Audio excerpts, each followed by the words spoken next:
Buenos días. A nombre de la Universidad de Tijuana, CUT, les damos la bienvenida al seminario virtual Políticas de Educación, Cobertura e Innovación, que tiene lugar en el espacio de vida universitaria con estudiantes de la licenciatura en Ciencias de la Educación.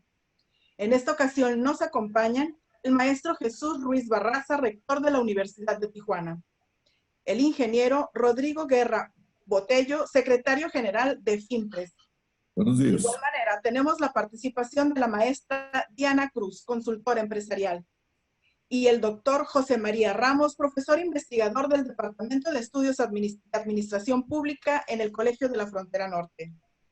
En este momento, toma la palabra el maestro Jesús Ruiz Barraza para comentarnos un mensaje de bienvenida a este seminario virtual. Adelante, maestro. Bueno, muy buenos días.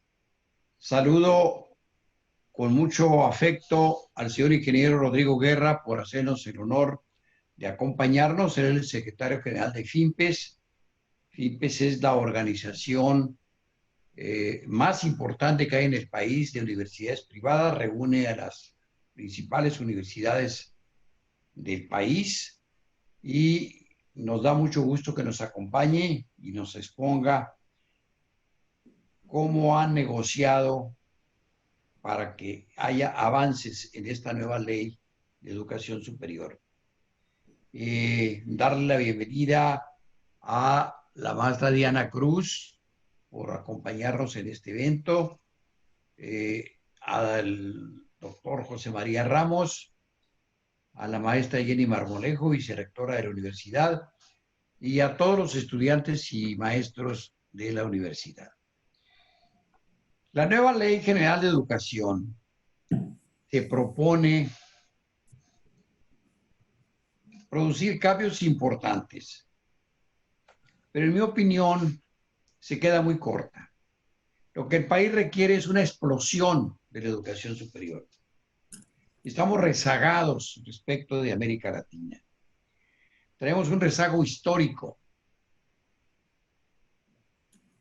Plantea en la exposición de motivos el avance desde 1980. Pero debemos irnos a 1970. En 1970, solo el 5% de los jóvenes en edad de estudiar en la universidad tenían la oportunidad. Y se produjo una explosión del 118% en esos 6 años. Se creó la última gran universidad pública que existe, que es la Universidad Autónoma Metropolitana, que por ahí en un estudio que se hizo rebasó a la UNAM y al TEC de Monterrey. Y se le dio un gran impulso a la descentralización de la educación con la creación de una gran cantidad de tecnológicos regionales, tecnológicos agrícolas, y se produjo un cambio fundamental. En 1980 se mide el crecimiento. Del 11.5% de cobertura que había dejado el sexenio 70-76, va a 14 y fracción. Y desde entonces a nuestra fecha se ha incrementado a 39.7%. Pero el que ha fallado es el Estado, porque la iniciativa privada ha crecido 12.1 vez durante esa época. En cambio, el sector público ha crecido solo el 4 y fracción. Si la educación pública hubiera crecido como lo hizo la educación privada, ahorita deberíamos tener 9.507.000 estudiantes en educación, lo que nos tendría arriba del parámetro de la OECD, que es del 72%. Nos tendría al nivel de muchos de los países de América Latina que por ahora nos superan. Nos superan con creces Argentina con el 90%. Nos superan con creces Perú, Colombia, nos superan Brasil incluso con el 53%. Estamos en una zona de rezago. Y yo, con todo respeto para los legisladores y para la Secretaría de Educación Pública, no veo que esta ley siente las bases para producir una explosión de la matrícula como la requiere. Requerimos una explosión de la matrícula para alcanzar los niveles de la OECD, cuando menos en los próximos 30 años. Si no se produce, no vamos a alcanzarla. Es una evidencia absoluta. La nueva ley plantea ventajas, desde luego, pero no veo por ninguna parte que cree las condiciones para que haya una explosión. Va a seguir creciendo la educación superior privada y la educación superior pública va a crecer muy poco. Las universidades Benito Juárez es una muy buena propuesta, pero es muy limitada, porque no plantea la solución a fondo. Lo que la gente quiere es oportunidades para crecer, y solamente las va a tener si la oferta comprende el universo del conocimiento. Y desgraciadamente estas universidades están muy acotadas en su oferta. Es un buen esfuerzo del presidente, es una buena propuesta, es una idea de llegar a las clases más desfavorecidas. Igual lo de las becas, pero por lo pronto no veo que la nueva ley vaya a traer como consecuencia un crecimiento rápido de la matrícula de educación superior. Estamos en los últimos lugares de los países de la OECD en cuanto a la cobertura de educación superior. Y venimos además de una defectuosa implementación del bachillerato que se cambió, diría yo, se degradó.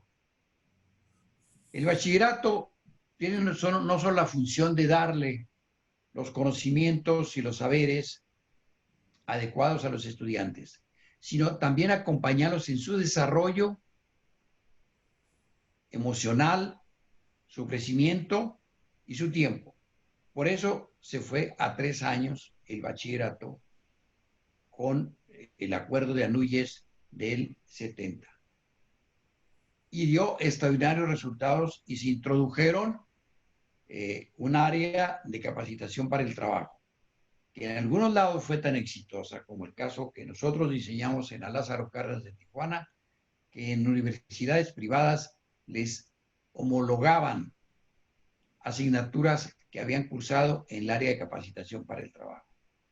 Todo eso se ha mantenido en algunas instituciones, pero se ha pervertido en muchas otras. Y se ha recurrido ahora a bachilleratos de 2 años en los cuales van estudiantes que no entraron a ninguna otra universidad. Y les dicen que va a hacer 3 horas diarias durante 3 días a la semana y les venden la idea de la educación en línea y no tienen herramientas para la educación en línea. Es hora de que se revise a fondo el tema de la formación de los futuros profesionistas de México y que se aborde con mucha valentía el gran reto que significa dotar al país del capital humano fundamental y necesario para que México salga adelante en los próximos años. Les doy la bienvenida y les deseo mucho éxito. Muchas gracias, maestro, por su mensaje. Antes de la participación de nuestro primer invitado, me permito compartir con ustedes lo siguiente. Rodrigo Guerra Botello. Es graduado de Ingeniería Química Administrativa por el Tecnológico de Monterrey y ha realizado estudios de desarrollo ejecutivo en las universidades de Stanford y Houston. En 1965 ingresó a IBM México, empresa en la que desarrolló una larga carrera. En 1980 fue nombrado presidente y director de IBM México, empresa que dirigió hasta marzo de 1995. De 1995 a 1999 fue presidente y director general de AT&T, así como vicepresidente internacional de soporte de operaciones.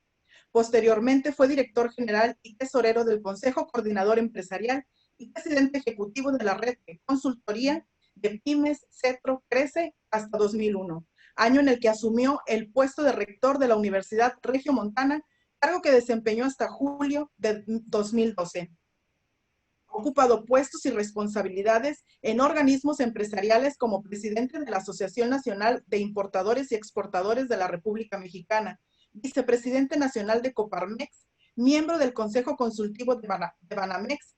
Asimismo, ha sido miembro del Consejo de la Cámara Americana de Comercio, miembro del Consejo de Rectores de Universia y consejero de la empresa de telecomunicaciones Maxcom. Actualmente es secretario general de la Federación de Instituciones Mexicanas Particulares de la Educación Superior, FIMPES. Queda con ustedes el ingeniero Rodrigo Guerra Botello. Bueno, muchas gracias, Leticia. En primer lugar, buenos días aquí todavía en la Ciudad de México. Quiero agradecer a mi estimado amigo rector de la Universidad de Tijuana, don Jesús, por la amable invitación de estar con ustedes en este seminario. Y pues contribuir a estos procesos de reflexión en la temática central de este esfuerzo que es políticas de educación, la cobertura y la innovación. Don Jesús, el rector, mencionó de entrada la Ley General de Educación Superior, que técnicamente pues no es ley, es una iniciativa presentada oficialmente por el Ejecutivo al Congreso, está ahorita estacionada en la Comisión de Educación del Senado, y es profesamente uso la palabra estacionada porque la iniciativa de ley trae algunas consideraciones respecto al financiamiento de la gratuidad y de la ampliación de la cobertura o universalidad de la educación superior en México. La Constitución fue modificada el año pasado, cuando se hicieron los esfuerzos de escribir una nueva Ley General de Educación, y se estableció que junto con la que ya estaba como educación básica y secundaria y media superior obligatoria, ahora la educación superior iba a ser también, y que aquella que proporcionara el Estado pues iba a ser gratuita, laica y una serie de características que todos conocemos.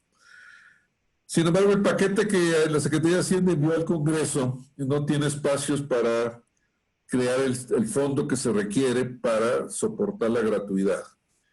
Ustedes saben que un buen número de universidades públicas, no obstante que son públicas y exentas de pago de colegiaturas, pues de todas maneras tienen una serie de cargos que contribuyen a la estructura financiera de las universidades públicas. Entonces, al extenderse la gratuidad hacia allá, se estima que las universidades públicas, técnicamente hablando, perderían alrededor de 16,000 millones de pesos de sus ingresos. Y ese espacio, ese recurso no está disponible en el paquete que mandó la Secretaría de Hacienda hace 10 días. Y entonces hay un poquito de contrasentido, a lo mejor hay que escribir algún tipo de transitorio, artículo transitorio que haga progresar o avanzar el camino de la aprobación de la ley, porque todavía de ahí le falta que sea dictaminada, vaya al Pleno del Senado, sea votada, vaya a la Cámara de Revisión, que son los diputados, que pensamos no va a haber problema, porque la iniciativa tuvo la virtud de estar respaldada por todos los representantes de las fuerzas políticas. Y bueno, después de ello, pues se irá a la presidencia para su firma y luego pues deberá ser publicada en el diario oficial y implantada. Ahora, el rector Ruiz tiene razón en varios aspectos que mencionó. Si bien habla ahí de ampliación de cobertura y en el plan sectorial le llaman Plan Sectorial de Educación del año 2021-2024, 2020-2024, hablan de un objetivo de llegar a 50% de cobertura de la educación superior. Cualquiera, como quiera medirla, si la podemos medir agregando los alumnos de educación superior no escolarizada, o si la queremos medir con solo la escolarizada, pues la educación superior o es 34% o es 39%. Llegar a 50 implica posiblemente el agregar, ¿qué les gusta? Quizás 1.2, 1.3 millones de jóvenes más a las universidades. Quizás es una meta ambiciosa. Como meta se puede uno figurar que todavía está corta, pero más importante que eso es que la meta no parece estar respaldada por una serie de acciones necesarias para que eso suceda. Por un lado, pues los recursos son administrados de tal forma que no hay suficientes para que ese crecimiento suceda. La educación particular, según las últimas estadísticas que soltó la SEP, hace 2 o 3 semanas, somos el 36.2% de toda la matrícula. Así que todavía falta un largo camino y una serie de condiciones para que avancemos en la cobertura. Pero hay un ángulo que me gustaría apuntar. A niveles de 34 o de 39% de cobertura, graduamos al año 600,000 jóvenes de licenciatura. La economía mexicana no está creando el número de empleos para atender esa oferta profesional. Entonces, se ha vuelto un poquito de contrasentido, porque entre más incrementemos y quizás cuando subamos a 50% vamos a graduar, ¿qué les gusta? 700 o 800,000 jóvenes al año. Al no haber los empleos, primero, pues hay un sentimiento personal de frustración o de desencanto de los jóvenes, cosa que nos debería de importar a todos. Y lo segundo es que pues el gobierno, el pueblo mexicano hace un sacrificio de educación que tiene un costo determinado para que después el joven no tenga la oportunidad de desarrollar un puesto de trabajo que justifique todo el esfuerzo personal de él, de sus familias, y justifique la inversión que el Estado mexicano o las familias hicieron. Entonces, ¿de dónde viene esto? Y esta es una crítica al proyecto de ley de educación superior que está ahorita en la Cámara. Y la verdad es que lo peleamos y no pudimos lograr lo que nosotros queríamos. Y se trata de que en la ley establece un Consejo Nacional de la Coordinación de la Educación Superior, que establecería las direcciones y los ejes de trabajo de la educación terciaria o universitaria o superior, como le queramos llamar, hacia el futuro. Más que eso, todavía la ley menciona que el Estado o las autoridades educativas desarrollarán los alcances por subsistema educativo. Entonces, se antoja como un esfuerzo extremadamente grande y complejo. Pero junto con eso, en ese consejo que les menciono, no pudimos lograr que el sector productivo estuviera presente con voz y voto. Al final nos dieron la concesión de que el sector productivo, o sea, los empresarios, las cámaras, los organismos, los colegios profesionales, pudieran estar presentes como invitados en las sesiones del evento. Bueno, pues como invitados, no digo que se desperdicie, pero no se aprovecha la gran aportación que pudiera hacer el sector productivo. Y lo traigo a colación porque con 600,000 jóvenes graduándose o más en el futuro. El gran drama es que el otro día estaba viendo unas encuestas de egreso. Los jóvenes están egresando con salarios de 6,000 pesos al mes.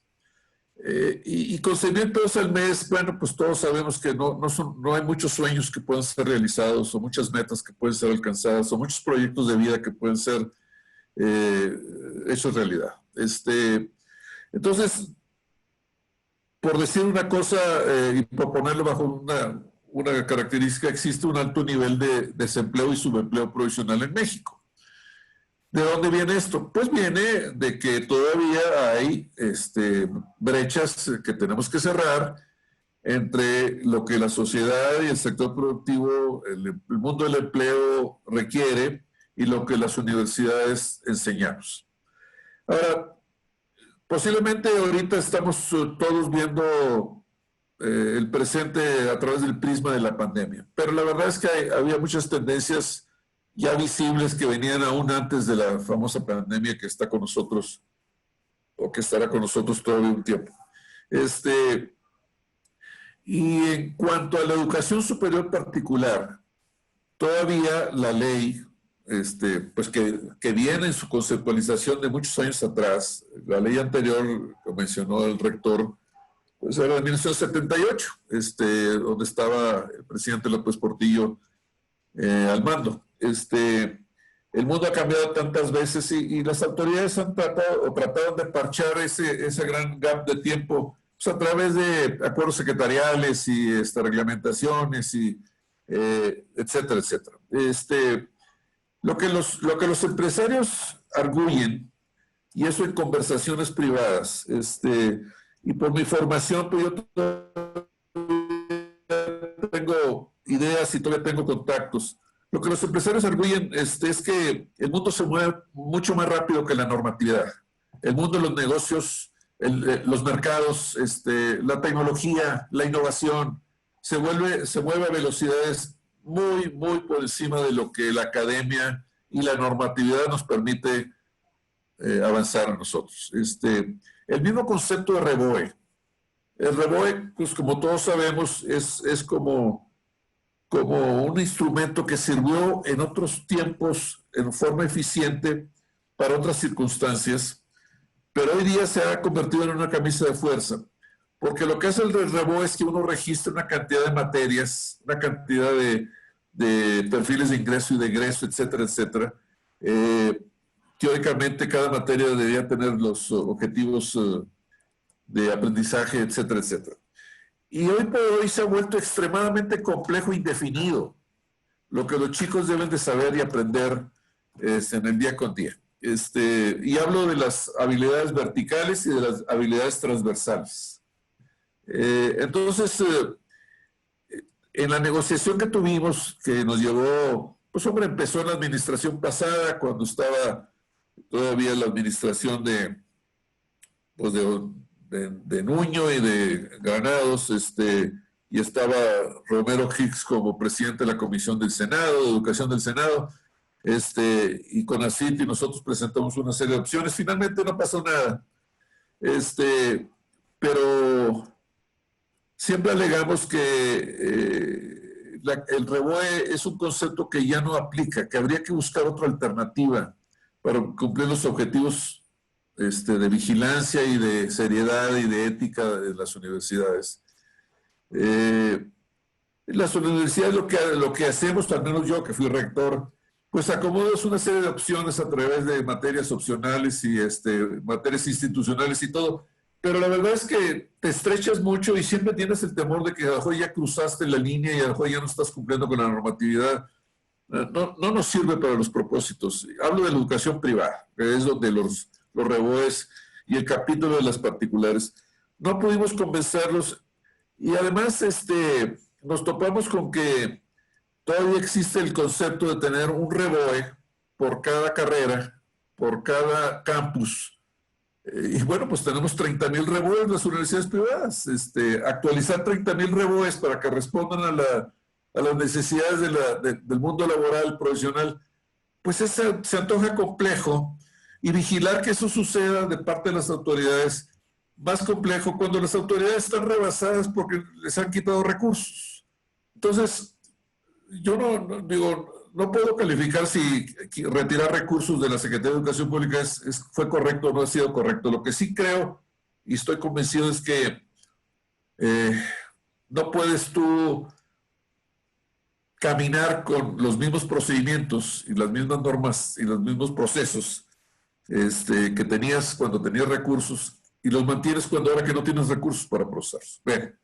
Entonces, en la ley hay algunos contrasentidos. Por ejemplo, no pudimos convencerlos a las autoridades de que tuviéramos una afirmativa ficta en las solicitudes de REBOES. Primero accedieron en uno de los borradores, después lo quitaron. Entonces, hoy día todavía no sabes cuándo, o sea, hay un periodo donde te tienen que contestar en 90 días, pero no pasa nada si no te contestan en 90 días. De hecho, en la ley de procedimiento administrativo, lo que sucede cuando no te contestan se considera como una negativa ficta. Es medio contrasentido. Bueno, entonces, después insistieron que los REBOES deberían ser refrendados. O sea, te lo dan y después tienes que refrendar el REBOE en un tiempo que se calcula como 1.5 veces lo que dura la carrera. Si tienes una carrera de 4 años, tienes que refrendar a los 6 el REBOE. Y tú dices, ok, si no tienes gente suficiente para procesar las solicitudes, ¿de dónde vas a sacar la gente para procesar los refrendos? Bueno, ahí sí ganamos una afirmativa ficta, donde si no te contestan en 60 días, se da por aprobado el refrendo. Y así sucesivamente, el otro asunto muy complicado es la administración de las becas. Que por cierto, algunos estados de la República, algunas entidades le exigen a las universidades privadas más del 5%. 10, a veces 8, y ahora pues hay leyes de educación estatales que dejaron la misma cantidad cuando la Ley General de Educación y la Ley General de Educación Superior dicen 5%. Pero esa habrá que conciliarla jurídicamente ese asunto. Pero quieren que las becas se otorguen, el 5% de las becas se otorguen en función de la cantidad de muchachos que estudien en cada una de las carreras, en cada uno de los REBOES. Entonces, pues hombre, hay REBOES que tienen 2, 3, 400 muchachos, las más comunes, contabilidades, derecho, medicina.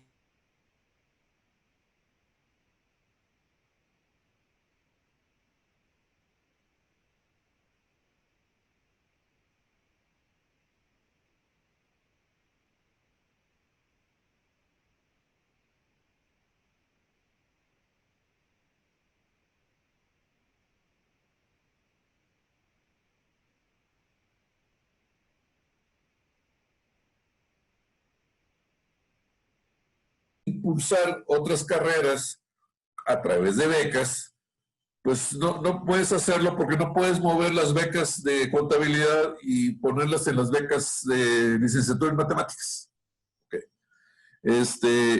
Y si tú quieres dejar de dar becas en la Ciudad de México, que es donde están las matrículas más grandes, para apoyar a Oaxaca o para apoyar a Tabasco, no lo puedes hacer porque el REBOE está radicado en la Ciudad de México y ahí tienes que dar el 5% de las becas.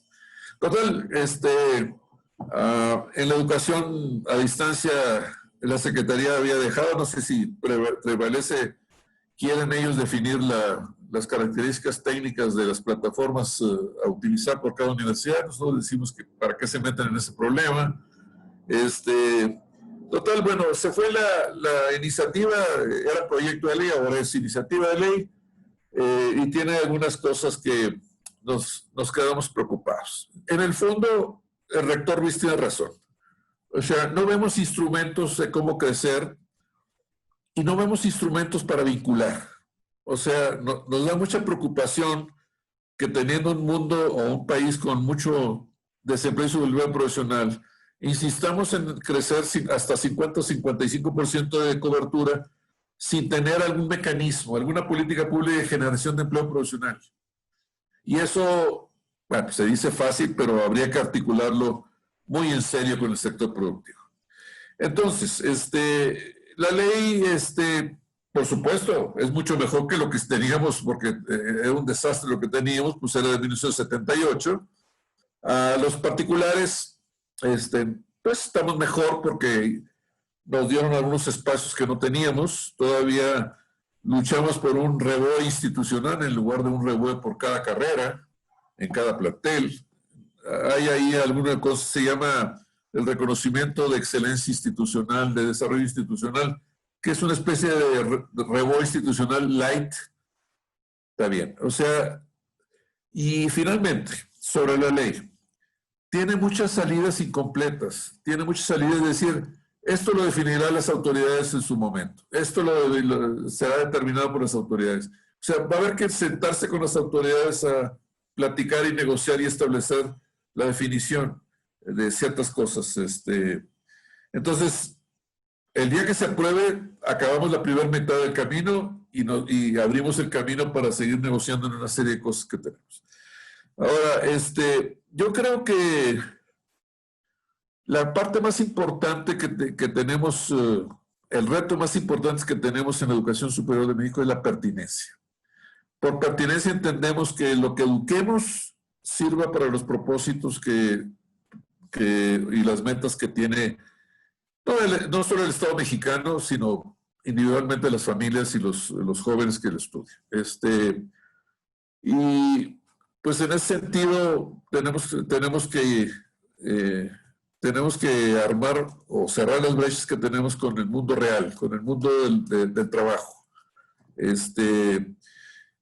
Es indudable, hay una serie de tendencias que estaban presentes creciendo antes de la pandemia, igual que están creciendo en otras latitudes, que debemos de entender. La presencia de la tecnología, ciertamente, la presencia de los esfuerzos de innovación en las técnicas de enseñanza, nos llevan a una educación superior que tiene que ser más efectiva. Como resultado de la pandemia va a tener que tener otros requerimientos, incluido su costo y posiblemente su necesidad de que tenga un componente híbrido. Como dijo el rector, no vamos a poder regresar a donde estábamos, pero tampoco quiere decir que cuando regresemos no podamos estar mejor de donde estábamos. Yo creo que lo que necesitamos es abrir los horizontes de los líderes de educación, tanto en términos de política pública como en términos de academia, y visualizar el mundo que nos va a tocar vivir pues muy pronto. Hay muchas cosas que ya suceden hoy día. Algunas formas están sucediendo. Ya es tradicional el uso de inteligencia artificial en cosas del mundo del retail, por ejemplo. Ya es una realidad los procesos a distancia, las impresiones en tercera dimensión, en fin. Hay cosas que están sucediendo en las empresas. Le voy a dar un ejemplo. El otro día vinieron a enseñarme un sistema en Dinamarca, en donde por un lado estaban los alumnos, los graduados con sus características de lo que sabían, y por otro lado había en la base de datos una serie de empleos que se requerían en la sociedad. Y me llamó la atención mucho porque había un empleo que se llamaba gerente de drones. O sea, nomás quédense pensando que, al menos estoy hablando de ese país escandinavo, que se requiere en el mundo del futuro una persona que pueda utilizar drones, olvídense de la parte bélica, para dar servicios de transportación, para dar servicios de auxilio, de mapeo de información, de cualquier cosa. Y si ustedes dicen, ¿quién está produciendo el talento para manejar los drones en México? Pues yo le diría que yo sepa, nadie. ¿Son los drones algo que va a estar alejado de nuestro país? Yo creo que está alejado, pero no va a estar alejado en el futuro. Bueno, como esa tendencia, hay muchos otros ejemplos de cosas que ya estaban sucediendo, olvídense de la pandemia. Entonces, el requerimiento número uno es si México va a seguir abierto al mundo. Si México firmó un tratado de comercio o lo refirmó con Canadá y los Estados Unidos. Si México cree, nos guste o no, en la globalización, a pesar de todos los ataques que este concepto tiene, pues es evidente que no podemos desentendernos de lo que está sucediendo en el mundo universitario, en otras latitudes, especialmente los con quienes somos socios comerciales. Eso nos hace mucha falta.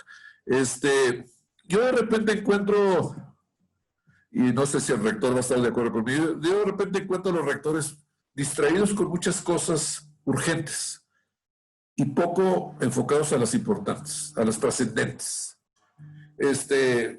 Olvídense, los rectores de las universidades públicas y ahorita va a ser crisis, las universidades que no tienen recursos suficientes para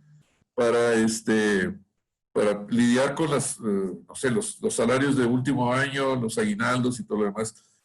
¿Cómo puedes ocuparte de lo trascendente cuando no tienes resuelto lo importante en el día con día? Bueno, ese es un problema que priva mucho en el mundo nuestro. Entonces, yo encuentro que hay una política pública, sí, está orientada a la equidad y a la cobertura, sí, pero le faltan unos eslabones para que, como dice el rector, sea de un mayor calado y que llegue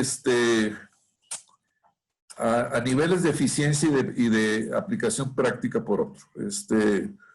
Muy de acuerdo en que llevemos la educación superior a entidades donde, bueno, si el país tiene 39% de cobertura, pues uno se va al sureste y encuentras a Oaxaca y encuentras a Guerrero y pues que tienen a veces menos del 20%. Y de repente los muchachos que ahí se gradúan, que son parte del 20%, pues se te salen de ahí y se van a otro estado a conseguir trabajos más relevantes. Pues entonces el estado va a seguir pobre. Entonces, si haces cobertura, si haces esfuerzos de equidad, pero no construyes la infraestructura de empleo para que se queden y obtengan, la política pública está incompleta. Y ese es mi punto de vista. Ahora, una de las cosas que va a pasar con la famosa pandemia es que los países, los gobiernos, las familias van a quedar económicamente bastante maltratados. Entonces, van a requerir una educación de menor costo. Yo no sé si la solución es una educación híbrida o una educación a distancia, pero también hay muchos mitos que la educación a distancia es más barata. La verdad es que hasta que no alcances ciertos volúmenes de alumnos, quizás se vuelve más económica. Pero entre tanto necesitas invertir en infraestructura, en desarrollo de modelos, capacitación a todos los maestros, definición de contenidos, las 7x24 para apoyar a los alumnos, bueno, en fin. Entonces, yo sí creo que las universidades enfrentamos retos hacia el futuro, no tan lejanos. Estoy hablando que cuando se acabe la pandemia, aunque sea a través de vacunas, yo creo que nos vamos a enfrentar con una serie de retos. Por ejemplo, los chicos van a necesitar trabajar. Entonces, la educación va a tener que ser ofertada mucho más flexiblemente. Quizás horarios, días de la semana, lugares, donde los muchachos puedan seguir estudiando, porque ya no van a venir a los campus con la misma flexibilidad que venían. Por supuesto, regresar al campus sin las vacunas, con las medidas sanitarias, pues se ve muy complicado. Eso le pega a la viabilidad económica. Deja de darles algunos datos. Nosotros tenemos 111 universidades en la FIMES. Hay 90 universidades que ya reportaron sus matrículas de este ciclo escolar y estas 90 universidades tuvieron una caída neta de 1.2% de su matrícula. 90. Nos faltan las otras 20 y tantos. ¿De dónde viene esto? Bueno, pues es evidente que los papás hicieron un gran esfuerzo y las universidades hicieron un gran esfuerzo. Porque ese 1.2 de caída de alumnos posiblemente signifique 10-15% de caída de ingresos, o si es que no más. O sea, el sacrificio financiero estuvo ahí. Y eso nos lleva a que, pues el año que entra o el semestre que entra, difícilmente vamos a poder incrementar los precios de la oferta educativa. La otra cosa que leemos es que los papás hacen esfuerzos importantes para matricular a sus hijos o dejarlos en las universidades que ellos creen que tienen calidad. O sea, hacen muchas cosas, cancelan muchas cosas, ahorran muchas cosas con tal de que la hija y el hijo vaya a una universidad que valga la pena porque tiene calidad. Cuando uno ve el año pasado, les decía, la educación superior del país, según las estadísticas, esto es a finales del año pasado, creció 4.8%. Llegó a 4.931.000 alumnos totales. La educación tradicional creció 3%, 3%. La educación no escolarizada creció 14%. La educación a distancia o en línea, 14%. En el mundo nuestro de la educación privada, hace 10 años, la educación en línea representaba 5% de toda la matrícula de las universidades de México, las privadas. Hoy día representa 32%. Sino que vemos esa tendencia y la tomamos en cuenta, y lo que estamos viendo es que en ese crecimiento acelerado de la educación superior en línea, hay una gran cantidad de adultos que están saliendo del mundo profesional a estudiar, a recuperar conocimientos, a actualizar. Y la verdad es que la educación de adultos, por razones demográficas y por razones de negocios, se ha vuelto una necesidad de atender en los países y en los sistemas de educación superior, y México no es la excepción.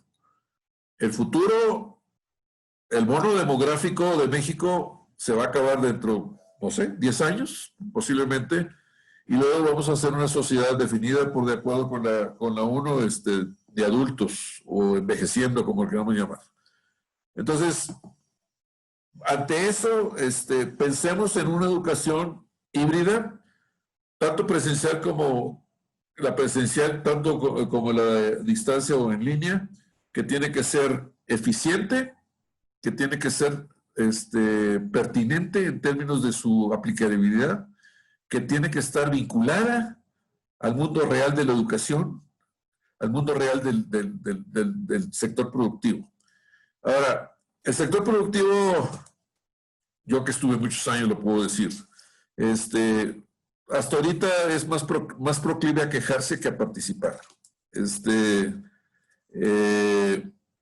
Tendrán razones. Yo la verdad es que cuando era rector visitaba de repente a algunas empresas para preguntarles si...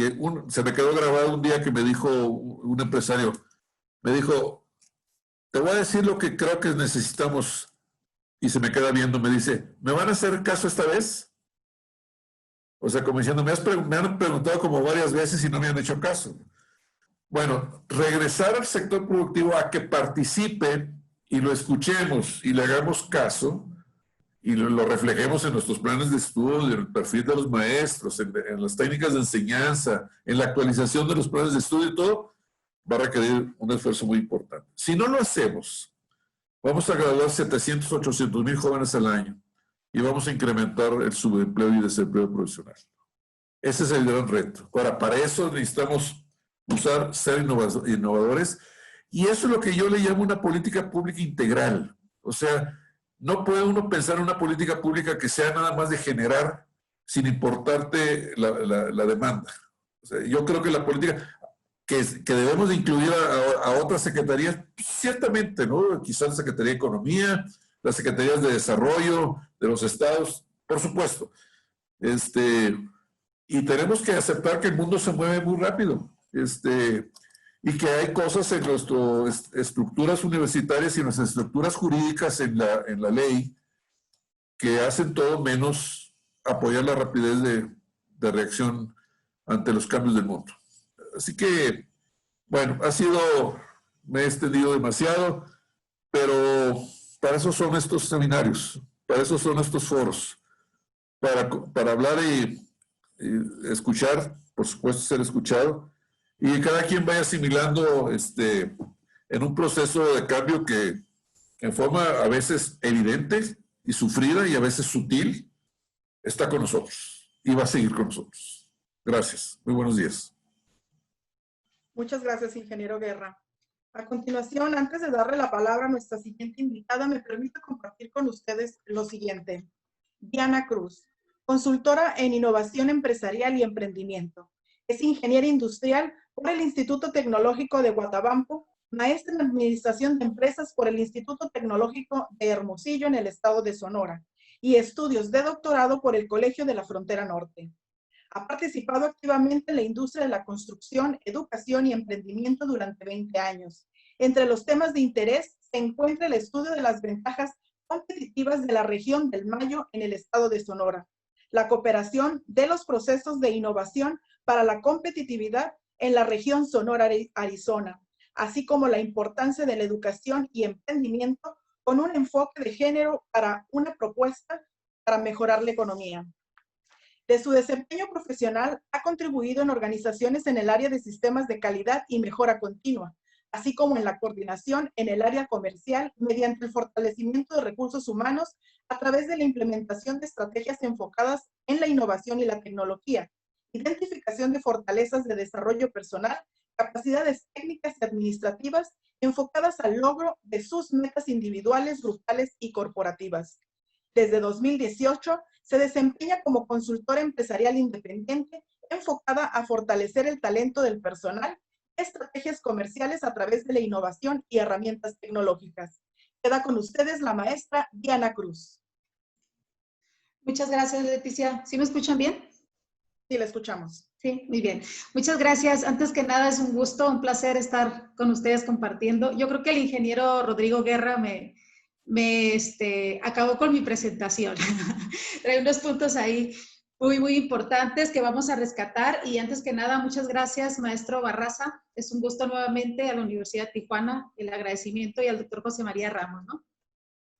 No sé si me escuchan, pero bueno, cualquier cosa me comentan, ¿no?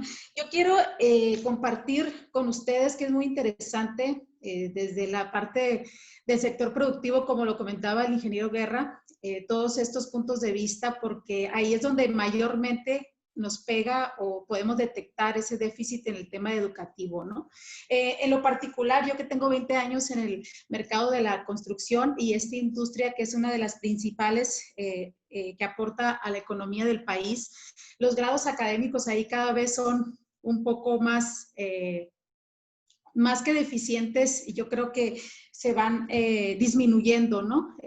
Sobre todo a mí en la parte que me toca coordinar, que es la parte comercial, y ahí vemos algunos puntos que en este momento les voy a compartir. Pero antes quiero rescatar algunos puntos que comentaba el maestro Barraza, y ese es sobre esta ley, ¿no? Estas leyes que hablan un poco y dan a entender la educación privada, este crecimiento de la educación privada y podemos decir, estancamiento de la educación pública, que lo hemos visto y lo vamos a platicar un poquito más adelante, ¿no? Obviamente estas nuevas leyes o estas propuestas lo hemos visto limitadas, como comenta el maestro Barraza, y sobre todo en las clases menos favorecidas, que es donde me va a tocar compartirles un poco más adelante, ¿no? Detectamos que la ley no trae crecimiento, no trae mínimamente un crecimiento rápido, pero detecta también varios puntos que también vamos a resaltar, que es la parte emocional. ¿Dónde queda la parte emocional o el desarrollo emocional, tanto de los alumnos, de los egresados, como de la misma sociedad, ¿no? Que ahorita lo vamos a también puntualizar. Entonces, dice, es momento de revisar, de dotar al país en estos temas educativos. Algo con lo que me queda, como lo que me quedo es, ¿estos egresados son realmente el perfil que necesita el sector productivo? Considerando también esta falta de empleos y que son más los egresados que tienen pocas posibilidades de tener un empleo duradero y sobre todo bien remunerado, ¿no? Esta parte yo creo que es muy importante. Me encantó porque lo veo día con día, es la frustración y el desencanto de estos jóvenes profesionistas donde quizá no encuentran lo que siempre pensaron que en una carrera universitaria iban a obtener, ¿no? Entonces, ¿qué gran reto tienen hoy en día las instituciones educativas y cómo van a poder enfocarse en esta parte importante cuando no tienen cubierto lo básico, ¿no? Entonces, a partir de esto es lo que rescato y sobre todo sumar este gran reto de integrar el sector productivo, porque yo estoy de acuerdo con el ingeniero Guerra, donde hay muy poca participación, quizá porque no han sido escuchados o realmente no han estado integradas estas partes, ¿no? Para esto voy a permitirme compartirles una presentación. Son varios puntos ahí que les quiero compartir. Nada más me confirman si se ve.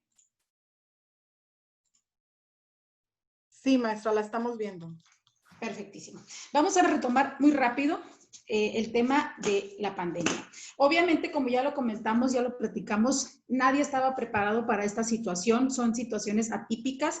Sin embargo, como dicen, pues es nuestra nueva realidad y tenemos que saber o tenemos que pensar qué vamos a hacer con ella y sobre todo ver el lado positivo de las cosas, ¿no? Ya estamos aquí, ¿qué hay que hacer? Definitivamente hay un doble impacto. El cierre de las escuelas no trae solamente un rezago educativo, también para las clases más vulnerables, también trae temas de salud y seguridad.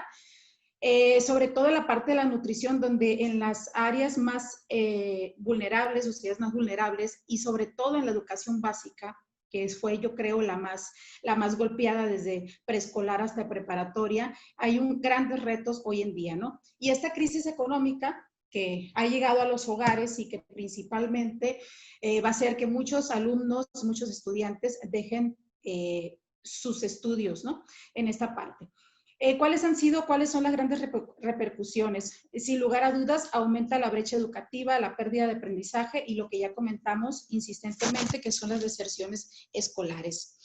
Según la UNESCO y lo que nos toca vivir, lo que desde hace tiempo estamos trabajando es estas limitantes, sobre todo en las partes más afectadas, que son las niñas y jóvenes, que es donde en esta oportunidad les voy a empezar a platicar un poquito, a compartir. Pero dentro de este contexto de pandemia y la parte educativa, tenemos algunas acciones que debemos de tomar como gobiernos e instituciones educativas para enfrentar esta crisis. Ya el maestro y el ingeniero Guerra ya nos compartían algunos puntos de vista. Y sobre todo, cómo enfrentar esta crisis ante una sociedad visiblemente cansada. Porque yo creo que es algo donde sí tenemos que tomar este factor importante por una sociedad visiblemente cansada, ¿no? Y ahorita les voy a compartir un poquito más sobre este tema. Cómo sacar ese optimismo, cómo valorar lo que todavía tenemos y cómo sacar a relucir esas grandes fortalezas que quizá nos habíamos olvidado o esta pandemia nos hizo tener que recordar, ¿no? En este contexto y con una realidad de estas fallas en las leyes, en las políticas y que definitivamente lo único que tenemos que hacer es salir adelante, ¿no? Y sobre todo para estas leyes, para estas políticas, yo creo que sí es importante promoverlas de una forma integral, como ya lo compartía el ingeniero Guerra, y que estoy totalmente de acuerdo. ¿Integral en qué sentido? Integral en tener estos planes educativos donde realmente el perfil del egresado sea lo que necesita tanto las empresas o ellos mismos para poder sobrevivir y lograr obtener estos ingresos. ¿Y por qué para las empresas? Porque más adelante les vamos a comentar sobre algunas propuestas donde si no tienes empleo, tú como profesionista puedes hacer todo para poder generar ese empleo o esos ingresos que realmente todos necesitamos, ¿no?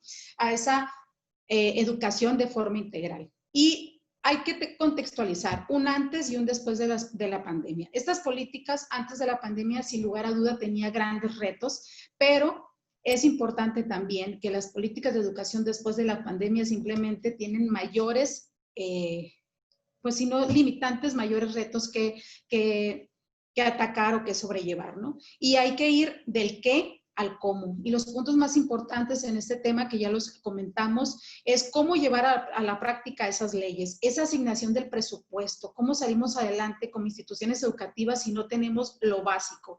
Este gran tema de que poco se habla muchas veces de la participación del docente. ¿Cómo está el docente? ¿Qué les puede compartir a los estudiantes hoy en día? ¿Cómo se encuentran emocionalmente? ¿Están bien remunerados? ¿Y cómo vamos a sobrellevar este punto que es parte de las cosas básicas, que estoy de acuerdo con el ingeniero Guerra, que es importante, ¿no? Esa inversión en la infraestructura, en la innovación, en la tecnología, que sin lugar a dudas no va a haber opción para no acceder a ella para poder obtener todos estos crecimientos que requerimos. Y sobre todo esta prioridad a los más vulnerables. Y en este momento pues vamos a hablar sobre un enfoque de género, que es donde mayormente he estado de cerca participando, ¿no? Fuera de estos grandes retos y oportunidades en esta realidad, como ya lo comentábamos, fuera del tema educativo, también estas reformas de educación, hay temas de nutrición y de salud en los más vulnerables, ¿no? Las niñas y jóvenes, según la UNESCO a nivel mundial, son las más afectadas. También se dice que la educación en las niñas es una de las estrategias más eficaces para luchar contra los matrimonios jóvenes, contra los embarazos no deseados, para evitar la pobreza, la exclusión social y la violencia y sobre todo las enfermedades crónicas, ¿no? Yo creo que esta sociedad más vulnerable y sobre todo en la educación básica es donde en este momento tenemos que tener los gobiernos sobre todo, grandes retos, ¿no? Este retroceso, según también la UNESCO, es de 20 años en cuanto a los beneficios alcanzados a favor de la educación de las niñas y de las jóvenes. Y a partir de esto, ¿cómo construimos cambios para proporcionar una educación de calidad e inclusiva para estas niñas y jóvenes? ¿Qué hacemos si este rezago pues va a aumentar, ¿no? Definitivamente, y cómo a partir de los diferentes actores en la sociedad, no solamente las instituciones educativas, podemos hacer para contrarrestar esto, ¿no? Porque definitivamente las instituciones educativas no van a poder solas, va a tener que tener la participación de varios actores en la sociedad.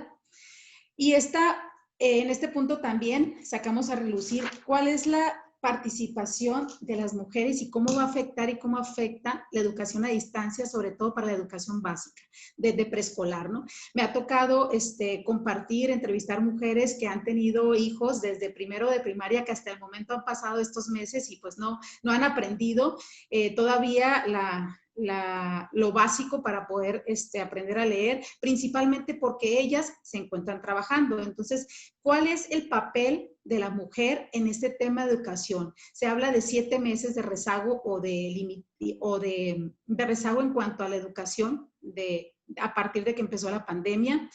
Este nuevo acceso a la tecnología, los hogares no estaban preparados, más si tenías un estudiante, 2 o 3, sumado, el home office de la mamá o del papá. Algunas mujeres han decidido abandonar el trabajo, si no es que hubo recorte de personal, principalmente por el tema de que se cerraron las guarderías y no había quien pudiera apoyar en este tema, ¿no?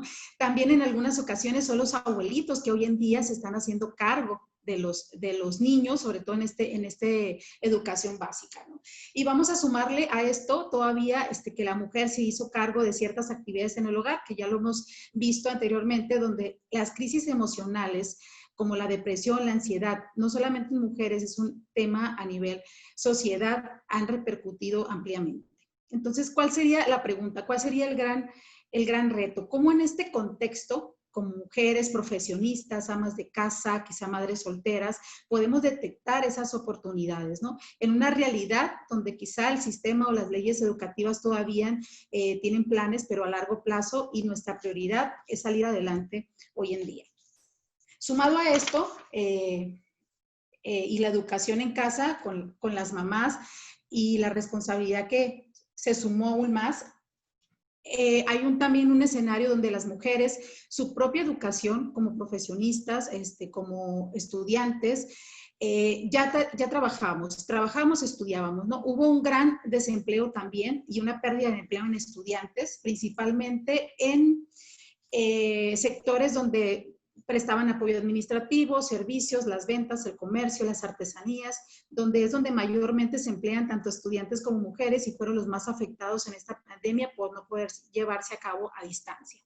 Entonces, esto también provoca que la inserción laboral de los estudiantes se haga de forma prematura. ¿Qué quiere decir? Que quizá no tengo los recursos, mi familia no tiene los recursos, y hablando de estudiantes universitarios, tuvieron que dejar la escuela para irse a trabajar, donde va a llegar al sector productivo estudiantes o profesionistas donde todavía no estaban quizá preparados para lo que ellos necesitaban, ¿no? Por esta necesidad de trabajar y no tener los recursos para seguir una escuela, hablando de la escuela del tema universitario, ¿no? Entonces, lo que provoca es esto, sumado a vamos a tener menores oportunidades de tener puestos a largo plazo, pero sobre todo con salarios bien remunerados.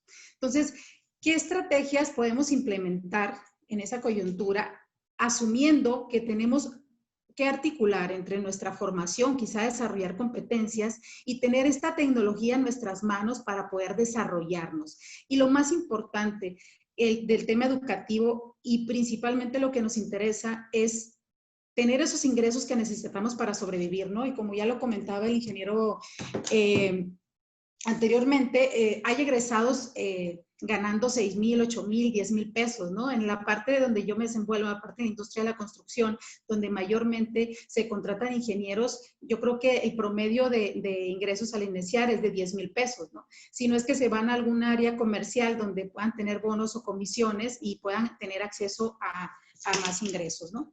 Entonces, esas estrategias como mujeres, qué oportunidades tenemos y cómo la podemos detectar. Yo creo que este papel es fundamental, sobre todo por la también deserción laboral que se ha presentado.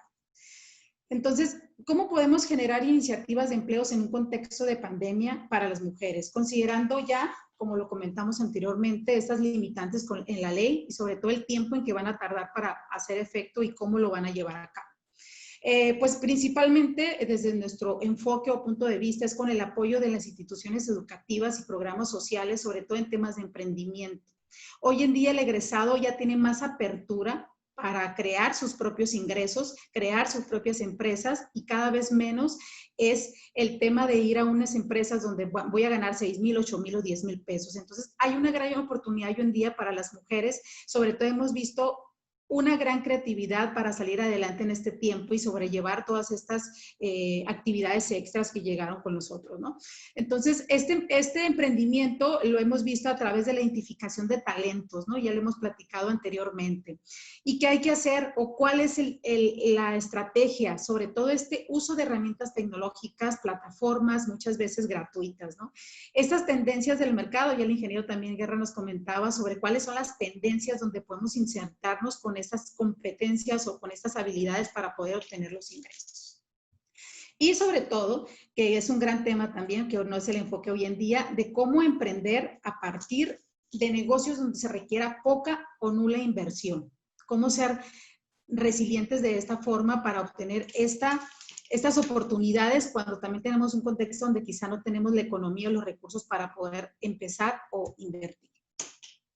Bueno, de lo que hemos visto, independientemente de ser profesionistas o no, o estudiantes en las mujeres, hemos visto en este tiempo, en estos 6 meses que llevamos de pandemia, una gran creatividad o, sobre todo, industrias donde han crecido mayormente y se han podido obtener los ingresos, ¿no? Sobre todo en la parte del comercio, que ha sido la elaboración de comida, productos de tendencia como tapabocas, geles antibacteriales, la venta de repostería, yo creo que fueron los grandes ganadores, ¿sí?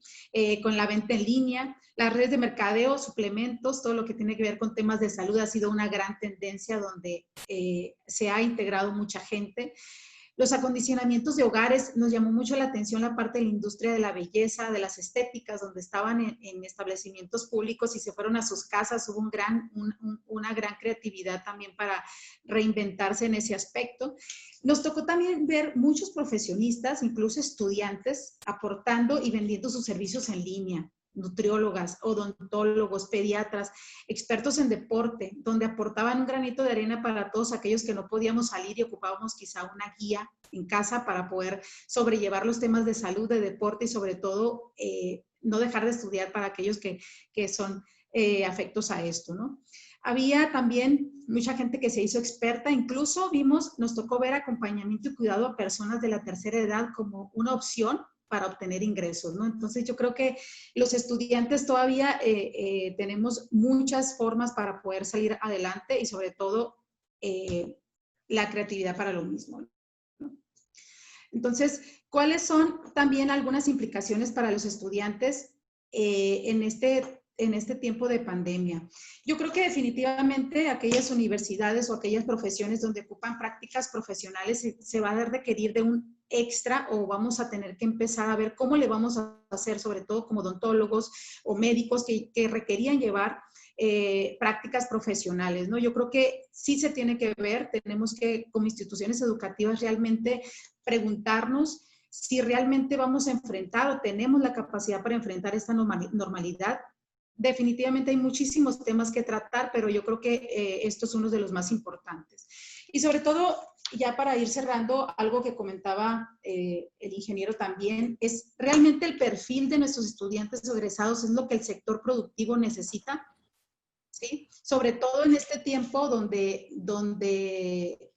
llegamos a una educación a distancia, usar la tecnología de una forma donde culturalmente no sabíamos cómo hacerlo. Todavía yo escucho gente que se conecta, pero no está o no aprende de esa forma, ¿no? Yo creo que también el tema cultural vino a contrarrestar un poco también el tema del aprendizaje. Y también, ¿qué gran reto hay para los profesionistas en este contexto y cómo pueden los profesionistas estudiantes crear oportunidades con esas nuevas iniciativas, ¿no? Realmente es un proceso donde se va a requerir del apoyo de todos. Y el emprendimiento es una propuesta, el fortalecimiento de las habilidades de desarrollo personal, unirse a redes de apoyo como estas instituciones educativas y sobre todo el apoyo de esta tecnología de software libre. Hay mucha tecnología hoy en día sin costo. Yo creo que no es un pretexto detenernos en algún sentido, simplemente hay que llegar a los lugares o tener esas instituciones educativas que nos puedan apoyar. Y sobre todo, aprender a vender estos conocimientos y la experiencia que tenemos, seamos estudiantes o no, yo creo que es algo que constantemente tenemos que estar haciendo, ¿no? Y también ya para compartir los últimos puntos y un breve resumen, yo creo que desde mi punto de vista, el seguir protegiendo la salud y la seguridad es lo más importante y con esto vamos a contrarrestar o evitar más la pérdida de más aprendizaje en la educación a distancia, ¿no? Sobre todo estos programas de emprendimiento, hablando de mujeres e innovación para los planes educativos. No podemos esperar definitivamente a que esto dé resultado. Y desde mi punto de vista, todos los actores de la sociedad tenemos un gran compromiso, hasta como personas y padres de familia, para sobrellevarlos. Solos no vamos a poder, ¿no? Y esto es principalmente el punto de los actores involucrados y de educación integral, ¿no? A ver, creo que se me movió.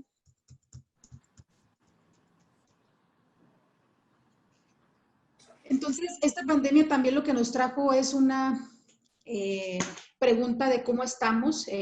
Estamos preparados, pero sobre todo identificar la oportunidad de reconstruirnos y ver lo positivo con optimismo esta situación. Y un enfoque sobre todo en la parte del desarrollo de las competencias. Definitivamente la educación es básica, pero nunca podemos dejar de aprender, ¿no?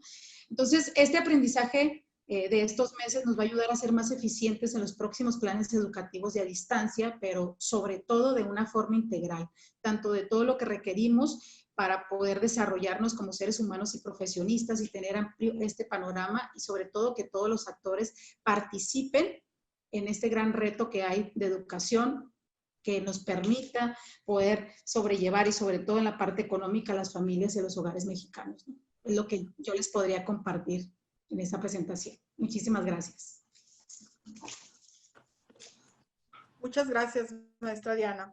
Enseguida toma la palabra el doctor José María Ramos, profesor investigador del COLEF, para comentar sobre las opiniones expuestas en este espacio por nuestros invitados. Adelante, doctor Ramos.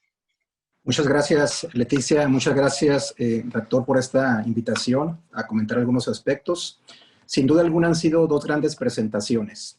Por una parte, la intervención del ingeniero Guerra nos da cuenta del contexto, de los problemas, los retos que representa la iniciativa de ley en materia de educación superior. Él nos hace una revisión muy crítica, muy acertada, acerca de estos desafíos que implica cómo la ley debería de fortalecer una serie de temas que me parecen muy importantes y que él, sin duda alguna, con la experiencia y la visión que tiene, lo destaca. Por una parte, la necesidad de fortalecer tanto los temas tanto de la oferta como la demanda, y sobre todo lo que él planteaba, es decir, estamos formando tanto las escuelas privadas como públicas una gran cantidad de egresados y al final existe un desencanto tanto de los padres como los propios alumnos y en general de la sociedad, porque lamentablemente pues no hay empleo o hay pocas opciones, y es ahí donde viene un reto muy importante. Y este reto implica que si bien la iniciativa de ley plantea la relevancia de fortalecer en este caso la inclusión, incrementar la cobertura, sobre todo para grupos vulnerables y de estratos sociales bajos, el gran desafío es, perfecto, incrementamos la cobertura, sin embargo, el ingeniero Guerra nos plantea un gran problema. que no hay presupuesto. O en este ejercicio presupuestal no existe ese presupuesto. Entonces, ahí se está dejando de lado una oportunidad muy importante que implica, bueno, en un contexto donde existen grandes necesidades sociales y que la pandemia va a agudizar estas desigualdades sociales, por lo tanto, la alternativa de la educación, sobre todo para grupos vulnerables y en general para el resto de los distintos estratos sociales, es sin duda alguna un tema fundamental. Y por otra parte, se complementa este análisis crítico que hace el ingeniero Guerra con algunas propuestas que nos plantea la maestra Cruz. Aquí el gran desafío es cómo, por una parte, y lo comenta de manera muy acertada el ingeniero Guerra, es cómo aumentamos la matrícula, pero estamos generando opciones laborales para los distintos egresados. Y aquí yo creo que hay dos opciones, bajo el siguiente contexto. El contexto es que cada vez más van a existir limitaciones, tanto en el sector público como en el sector empresarial para generar empleo, ¿sí? En ese contexto, ¿qué es lo que tendrían que hacer las escuelas públicas y privadas? Que es un poco lo que abona la maestra Diana Cruz. Bueno, pues es fortalecer temas que van desde habilidades y competencias en materia gerencial que nos impliquen o que den alternativas para que los propios egresados, en el marco, por ejemplo, de esas iniciativas comerciales del TEMEC que están previstos los temas de micro, pequeñas y medianas empresas, se generan alternativas laborales, pero para lo cual, como lo comentaba en algún momento nuestro querido amigo, el doctor Alejandro Mugaray, bueno, pues también debe existir un marco legal que genere y que apueste por ese tipo de emprendimientos para que exista una vinculación entre lo que se está proponiendo desde el punto de vista de la educación y por otra parte los temas que tienen que ver con los temas de egreso. Entonces, yo creo que el tema de la formación gerencial es un tema que, al igual del emprendimiento, debería formar parte de las currículas de las escuelas públicas y privadas, pero que atienda un poco lo que comentaba la maestra Cruz, es decir, que atienda o genere un valor tanto personal, un valor social, como un valor público. Por ejemplo, a mí se me ocurre que estas universidades Benito Juárez pues tienen un gran aporte, porque desde el punto de vista de la política pública y sobre todo porque la mayoría de ellas están ubicadas en áreas de escasos recursos o marginadas, ahí se pueden plantear innovaciones para fortalecer el desarrollo comunitario, desarrollo ambiental, desarrollo ecológico. Es decir, existen una infinidad de alternativas que implican, como lo comentaba la maestra Cruz, bueno, pues es un tema de ver la oportunidad, de fortalecer el talento, etcétera, etcétera.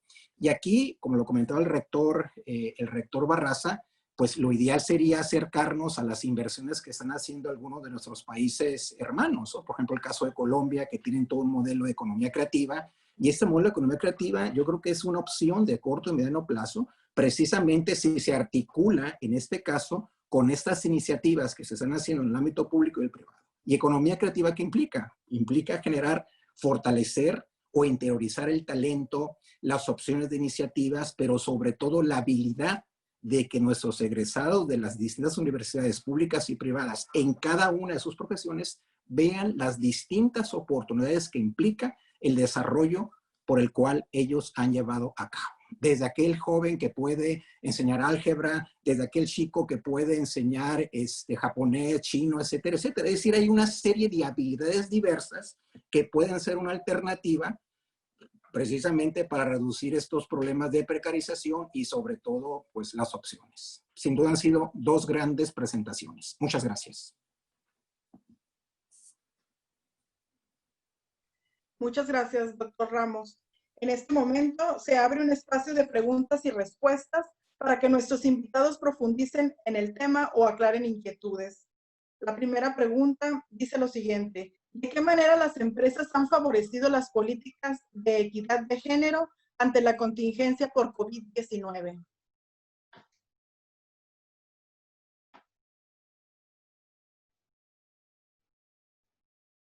Maestra Diana, ¿quiere empezar usted?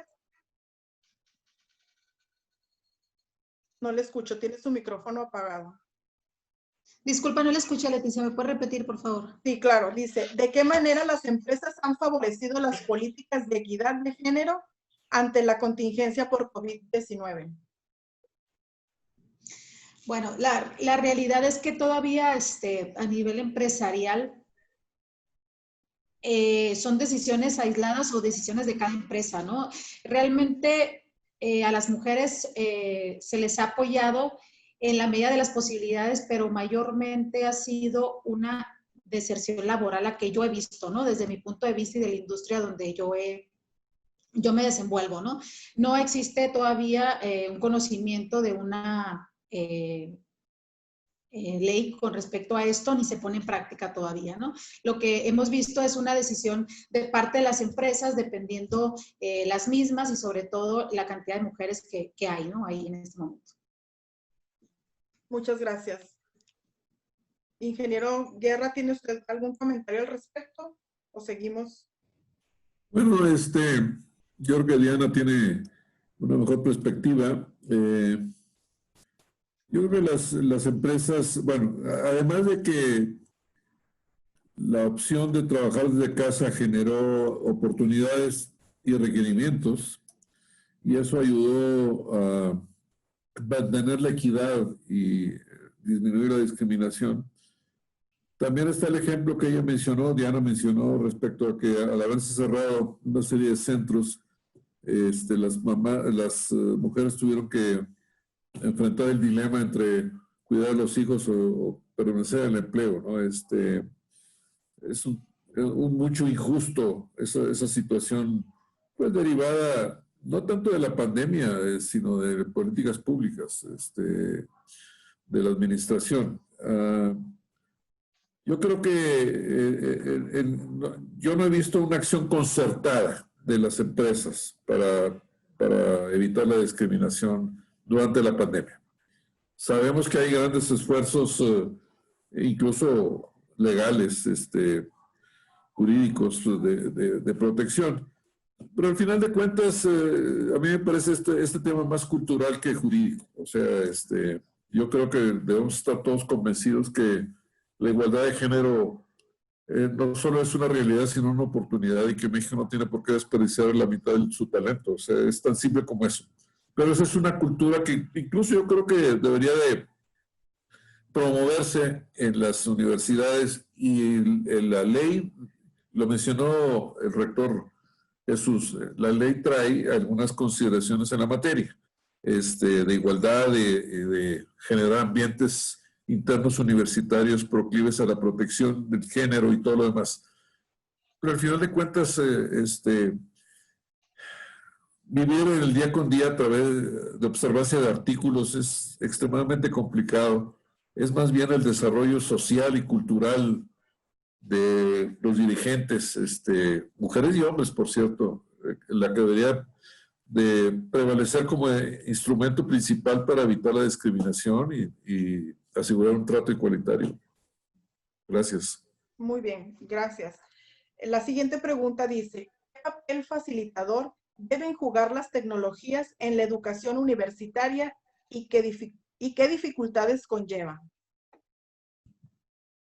Bueno, si me permite, Diana, adelantar algunos comentarios. Yo creo que la tecnología, de la mano de la innovación, es el gran instrumento que tiene la docencia para modificar, actualizar continuamente, modificar la perspectiva sobre los procesos educativos y los procesos de enseñanza y aprendizaje. Aún antes de la pandemia, creo que estamos todos conscientes de que muchas instituciones educativas no habían privilegiado, a veces por razones comprensibles, no habían privilegiado la inversión en tecnología. Más bien era considerada como un gasto, más orientada a la parte administrativa, menos orientada a la parte educativa. Y lo que vino a ser crisis, pues es durante la pandemia donde se notó más la brecha entre las instituciones y las personas que habían invertido más en esto que las que no habían invertido. Y esto va a tener un precio en el futuro no muy lejano respecto a las capacidades de aprendizaje de los chicos. En donde yo trabajo, hubimos de comprar computadoras y ponerlas en las casas de los empleados, porque las computadoras de los empleados estaban siendo utilizadas por los hijos. Entonces, si querían que trabajara, pues, hubo que invertir en la productividad de los empleados para que desarrollaran sus labores a distancia. Pero ciertamente los procesos de aprendizaje y la tecnología y la innovación tienen que ir de la mano de la capacitación de los maestros o de una conversión estructural, mental, cultural de los maestros, en donde sobre todo los maestros exitosos en sus métodos tradicionales de enseñanza, ha resultado extremadamente complejo el que se adapten a las necesidades. Lo primero que sucedió es que trataron de adaptar su método presencial y ponerlo en línea. Y no los culpo porque, como dijo Diana, pues nos arrolló la pandemia en días. O sea, ni siquiera tuvimos 2 semanas para absorber todo. Entonces, no los puedo mucho culpar, pero ya visto en la perspectiva del futuro, se requiere toda una formación diferente en la transmisión de conocimiento de la que está hoy día. De hecho, uno de los factores de la deserción es que los jóvenes de hoy día consideran extremadamente aburridos las técnicas de enseñanza tradicionales, sobre todo en la gente de la educación media superior. O sea, se aburren con alguna frecuencia y si el maestro no entiende eso, su método de enseñanza termina por distraer a los alumnos, sacan sus celulares, utilizan sus computadoras para contestar correos, en fin, menos. ¿Por qué? Pues porque están ubicados en un método que hoy día no amarra con la filosofía, ¿no? y la cantidad de opciones de entretenimiento y diversión que tienen los jóvenes hoy día. Nos guste o no nos guste, están ahí y están disponibles. Y los muchachos son extremadamente hábiles para manejar eso. Dicho lo anterior, yo creo que hay que enseñar a los jóvenes a utilizar la tecnología en forma creciente en sus profesiones. O sea, lo que México ha pasado en el tiempo es que México ha entrado tarde a las tecnologías, entró tarde a la computación, entró tarde a la computación personal, entró tarde al Internet, entró tarde. El hecho de que tengamos mucho tráfico de Internet no implica que está siendo utilizado inteligente o eficientemente en enfoques de modernidad. O sea, los chicos, básicamente, lo que nos demostró en estos tiempos la enseñanza a distancia fue que, pues, los chicos, pues, sí, estaban muy divertidos pero estudiar en un celular o estudiar en una computadora, materias todos los días, las jornadas largas, esa es otra cosa.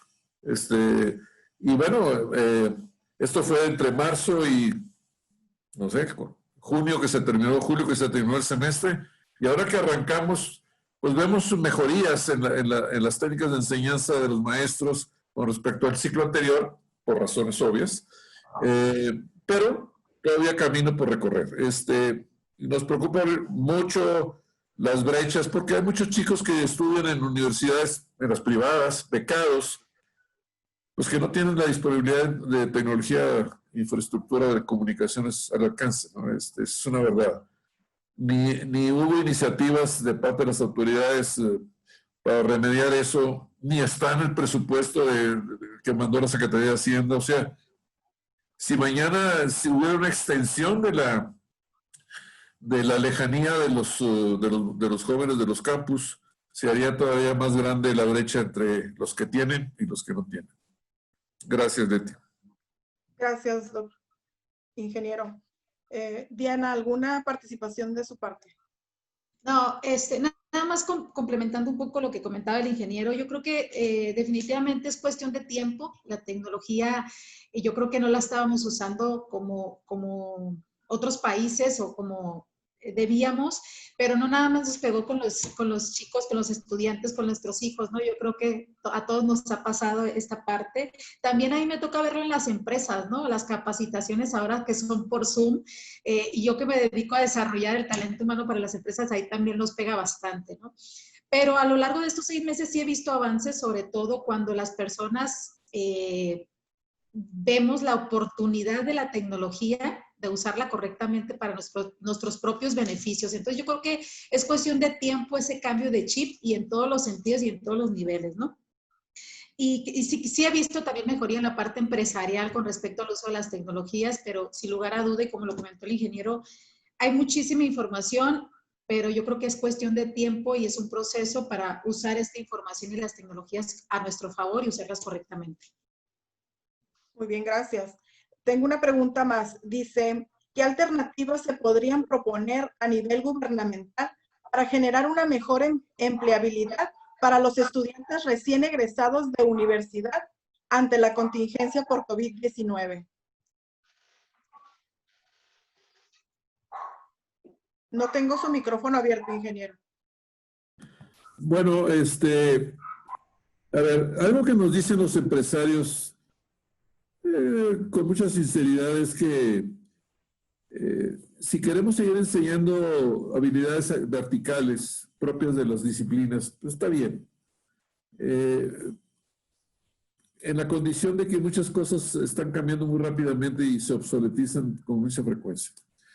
Los empresarios dicen, si quieres enséñame lo que tú quieras, yo aquí a través de capacitación los puedo ir actualizando. Lo que no tengo capacidad, dicen los empresarios, es a desarrollar sus habilidades transversales o soft skills. A veces las soft skills son pues una condición para aprovechar y desarrollar bien el uso de las habilidades verticales. Y a veces son condición de empleabilidad. El uso de los idiomas, saber trabajar en equipo, tener pensamiento crítico, saber solucionar problemas, todas esas cosas que los empresarios nos vienen diciendo hace muchos años. Cuando yo era rector hicimos un estudio sobre todas esas habilidades, cómo las podíamos desarrollar, sin descuidar los contenidos de los planes de estudio que estaban para cada una de las disciplinas, o de las carreras, o de los programas. Y llegamos a la conclusión de que deberían los chicos quedarse un poco más en las universidades. Hicimos algún sondeo y los chicos no aceptaron y los papás no aceptaron. Yo entiendo, es un mundo donde la inmediatez parece ser una condición. Los chicos quieren salir rápido, los chicos quieren ganar rápido recursos, etcétera, etcétera. Y los papás, pues por supuesto que están pagando las colegiaturas, quisieran que lo antes posible se terminara la carrera. Factores de empleabilidad tienen que ver con entender primariamente lo que el mundo laboral requiere. Eso es condición sine qua non. Algunas universidades hacen mejor trabajo que otras, pero en términos generales estamos hablando de casi 5 millones de estudiantes. O sea, en términos generales eso no sucede. Entonces seguimos enseñando. Cuando yo trabajaba en la IBM, de repente traíamos científicos de nuestros centros de investigación y decían, son excelentes los muchachos, pero le están enseñando cosas que hace muchos años se dejaron de usar. O sea, los planes de estudio eran obsoletos. Y a la medida que avanza la tecnología y a medida que avanza la sociedad del conocimiento, se vuelven obsoletos más rápido. Bueno, entonces, esa terrible, no tiene una solución fácil. La primera condición es que el mundo académico entienda que eso es una realidad, nos guste o no nos guste, y se vuelve condición de empleo. ¿Hasta dónde? Y yo conozco al rector Jesús, hasta dónde, y sé que está a favor de eso, hasta dónde los rectores se preocupan o tienen en sus metas el saber sobre el desarrollo profesional de sus exalumnos. Hasta dónde los vigilan, los ven, hasta dónde les preocupa su desarrollo, etcétera, etcétera. Esa es condición. Yo he oído rectores de otras universidades que dicen, yo entrego el título y ahí termina mi responsabilidad. Pues la verdad es que la responsabilidad terminaría si uno ve que el graduado desarrolla y reúne o cumple sus expectativas para las cuales se inscribió en la universidad y cursó una carrera y invirtió intelecto, invirtió sacrificio, desvelos y recursos económicos de la familia. Entonces, la pandemia pues entró como una coyuntura que hizo algunas cosas más visibles y más críticas, pero en general estaba y está, y después de que haya vacunas y se vaya la pandemia, va a permanecer y se va a acelerar las condiciones cambiantes y aceleradas del mundo. Más allá de lo que los gobiernos jueguen en un momento determinado a la política y a la geopolítica, podemos hablar pues que la globalización está terminada y que, no sé, quizás tengamos regionalización y ya no globalización. Todas esas cosas no están por encima del conocimiento y del flujo del conocimiento a lo largo del espacio cibernético, arriba de las fronteras y todo lo demás, ¿no? Igual va a pasar con el comercio. El modelo que Jesús y yo conocimos de fronteras cerradas y desarrollo interno, pues ya no es posible implantarlo. O sea, el mundo está extremadamente bien comunicado, hay muchos instrumentos, el modelo de desarrollo de protección a industrias cada vez es menos viable. Yo creo que la capacidad y la autosuficiencia y la soberanía nacional hay que defenderla a través de la educación y a través del manejo del conocimiento, porque así son las condiciones del mundo. Hubo tiempos y los países asiáticos lo practicaron y ahora están en otro lado, y los europeos también. Una de las cosas que creo que le hace falta a México es entrar de lleno en una política pública que apoye la educación dual. Ya tenemos algunos ejemplitos por aquí y por acá, pero la educación dual está sustentada en Europa en la cultura y en la obligación que los empresarios sienten, más allá de lo que hay un marco jurídico que los obligue.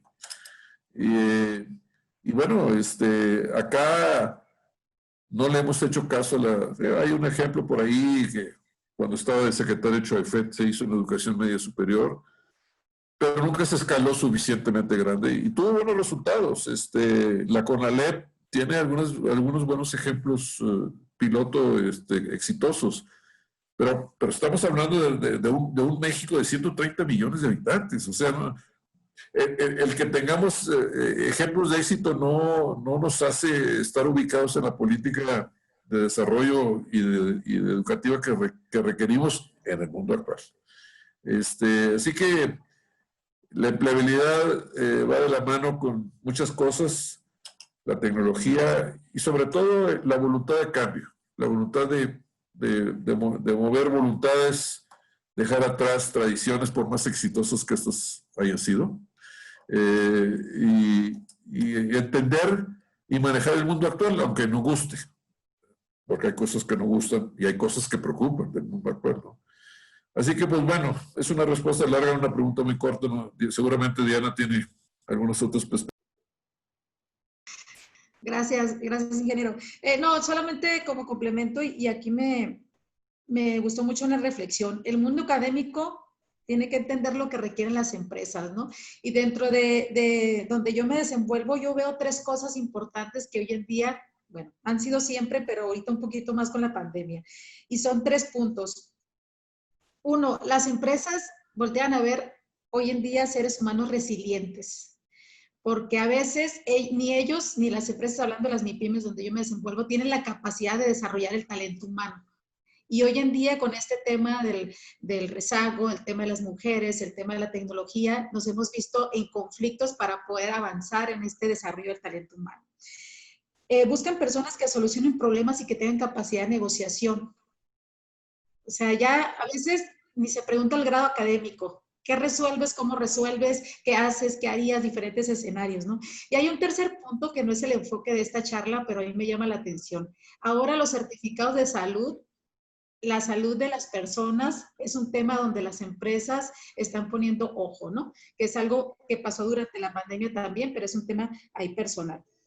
Y hay un tercer invitado que yo lo veo mucho ahorita, principalmente en puestos directivos, que es el manejo de las emociones. ¿no? Yo creo que esta pandemia también nos vino a traer grandes invitados aquí a los temas, ¿no? Entonces, yo me quedo un poco con esta parte donde las empresas, como dijo el ingeniero, les llegan los egresados, pero ahorita no tienen el tiempo, están enfocadas a ver cómo van a producir, qué van a producir y dónde vamos a estar en determinado tiempo, ¿no? Entonces, poco tiempo se está dedicando en la industria donde yo me desenvuelvo a esta parte, ¿no? Que es parte de mi trabajo el día a día. Entonces, yo creo que sí, hay un gran reto para todos los rectores de las universidades en irse adaptando a este entorno que hoy en día, desde mi punto de vista, está sucediendo en las empresas.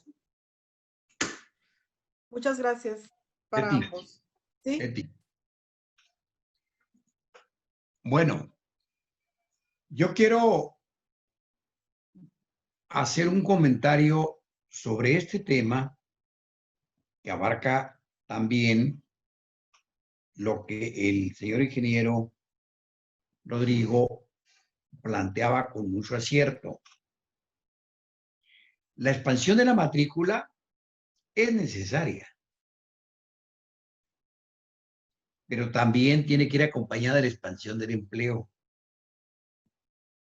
Si no hay empleo, no hay progreso.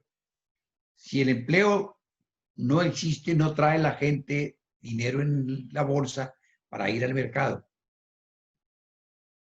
De ahí que lo que requerimos es que el país se industrialice. México perdió la gran oportunidad de ser un país industrializado. En 76, Luis Echeverría dejó quebrado el cuello de la botella que impedía la industrialización del país.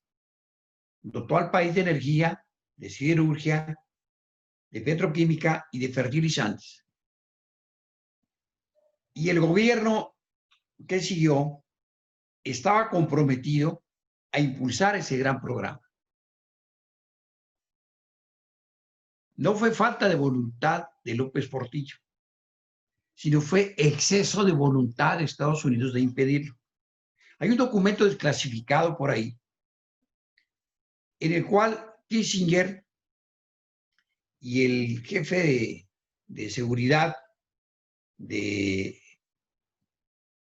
presidente Carter, en el 77, están dialogando y dicen, no nos estamos dando cuenta que estamos en un grave riesgo. Se nos puede desarrollar un Japón, pero al sur de nuestra frontera, porque México ya tiene grandes recursos y los quiere invertir en desarrollar una gran industria. Tenemos que impedirlo a como de lugar. Pero no crean ustedes que nada más los conservadores, como se dicen ahora, opinaban igual. El Ted Kennedy y el Jerry Brown, que era la parte liberal, opinaban lo mismo. Inclusive llegaron a decir, si es necesario invadir a México, lo tenemos que invadir, pero no puede desarrollarse en el sur de nuestra frontera una gran competencia industrial. De ahí que México opcionara mejor por vender el petróleo a Estados Unidos, resolver el problema de las reservas estratégicas, que las tenía secas como consecuencia de la guerra del Yom Kippur y del boicot de los países productores de petróleo, sobre todo los árabes, de la venta de crudo. Y se abandonó el campo, se abandonaron los programas que estaban muy sólidos del campo, se dejó inconcluso el PLINO, el Programa Hidráulico Integral del Noroeste, que contemplaba la construcción de presas en los grandes ríos del norte de Nayarit y del sur de Sinaloa para traer el agua al norte de Sonora, donde hay una cantidad de tierra fértil sin agua. Y fracasó México en su política de industrialización. Y luego vino el cambio, la destrucción de la economía mixta, que era tan admirada en el mundo, que en una buena forma el éxito de China es que copia la economía mixta mexicana. Por eso tienen en China, en un museo enorme, a las personalidades que más influyeron en la apertura china, y ahí tienen una fotografía enorme de Luis Echeverría. Cuando fue Fox, dijo, bueno, ¿y por qué este servicillo ahí? Porque si ese señor estuviera ahí, usted no estaría aquí, tan sencillo como eso. Porque México fue clave para que China entrara a las Naciones Unidas, una sola China y China al Consejo de Seguridad. Sin embargo, dejamos pasar la oportunidad porque con China realmente no comercializamos gran cosa. Dejamos pasar la oportunidad y nos recluimos en una economía a partir del Tratado de Libre Comercio, sobre todo, en el cual se dejó fuera el empleo, se dejó fuera el salario. Y yo recuerdo que en 2004, en la Cátedra Internacional de UNESCO de la Universidad Politécnica de Barcelona, sobre responsabilidad social de la educación, a la que yo concurrí por 5, 6, 7 años, fue Vernon Smith, premio Nobel de Economía, y planteó que gracias al tratado México tenía ahora una industria armadora de automóviles que estaba generando más o menos buen empleo. Y yo le dije, bueno, cuando yo viajé por primera vez a Europa, en todos los hoteles, las mucamas eran españolas. En los restaurantes, los meseros eran españoles. De esos recorridos que hacía uno en un autobusito que iban 25 gentes. Pero cuando regresé, que ya estaba Europa, España, en la Comunidad Europea, todavía no existía la Unidad Europea, ya no encontré ni mucamas ni meseros españoles, porque ya se había generado empleo en España y España estaba despegando con una oferta turística formidable, con una gran inversión alemana que hizo en el sistema carretero español, porque hubo un planteamiento de corregir las asimetrías que había entre el desarrollo de España, de Grecia, de Portugal, con el resto de las economías europeas. Y con todo respeto, le dije, hice yo un planteamiento, en México se dejaron de fuera estos factores.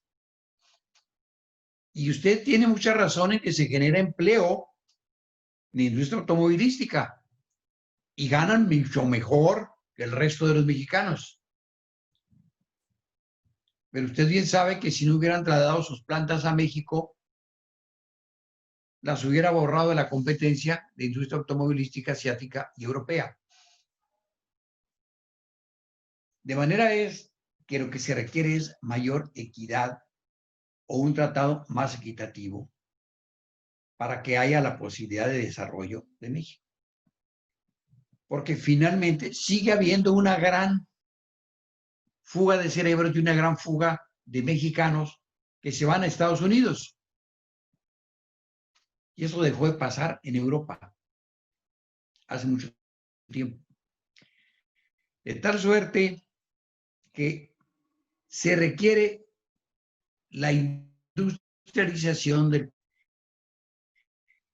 quien puede pagar mejores salarios en cualquier país es la industria. Y la industria tiene un gran potencial en México. ya no va a producirse aquello de que la industria protegida, sobreprotegida por el Estado, todo eso. Una industria liberal en el marco de la globalización y una agricultura que le dé sostenibilidad a la economía mexicana. Estaríamos en un problema muy serio si crece la matrícula y no crece el empleo. Pero tenemos que ingeniarnos las universidades. Nosotros, desde que nuestro nacimiento, creamos la residencia profesional de nuestros estudiantes. Los últimos 2 periodos escolares, el 80% del tiempo lo pasan en una empresa.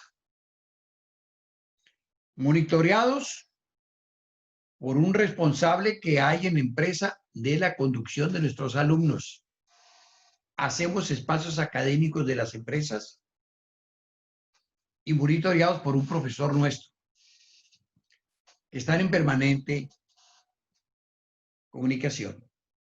Al final, entregan una memoria del trabajo y tienen una evaluación para su titulación.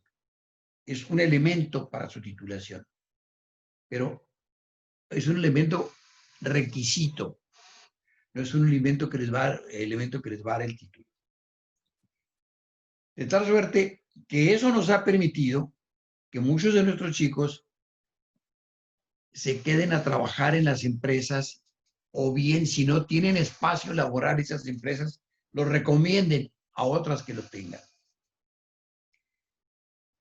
Y el crecimiento en los últimos 3 años, 4 años de la universidad se ha salido de los cauces que decía Rodrigo acertadamente, el derecho, de la contabilidad, en fin.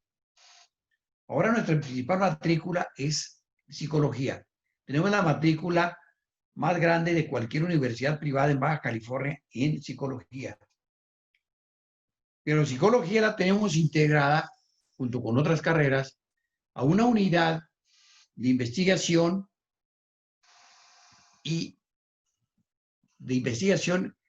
intervención comunitaria. Tenemos desarrolladas 2 comunidades en San Quintín y vamos por una tercera,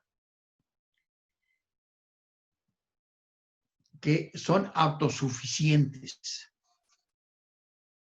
Tienen su propio gallinero. Descubrimos además algo, yo que soy de pueblo no sabía eso, que un gallo necesita nada más un gallo para 30 gallinas. El chiste es que lo pongas en medio, 15 para un lado y 15 para otro, y con que escuchen cantar el gallo, pone un huevo.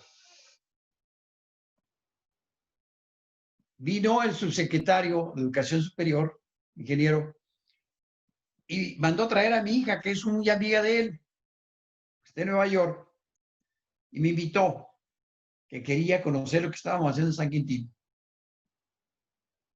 Era el mejor ejemplo de la economía social que él anda pregonando.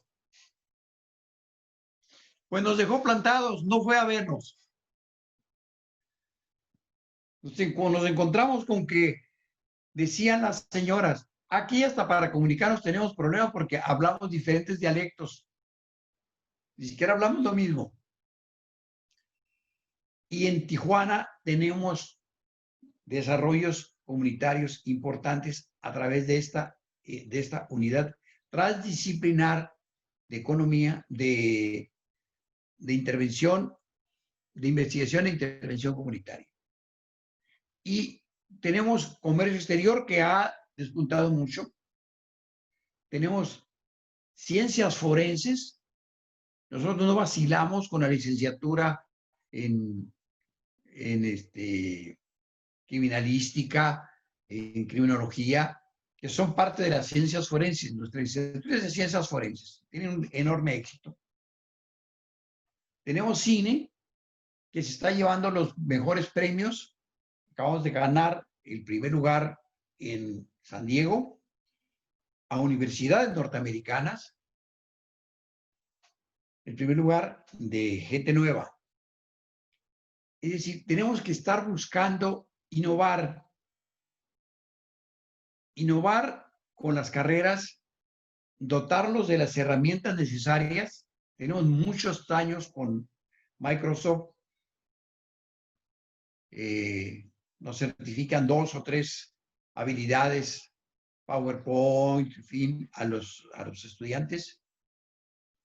Por eso nos permitió poder abordar este reto con el que no contábamos de la educación virtual.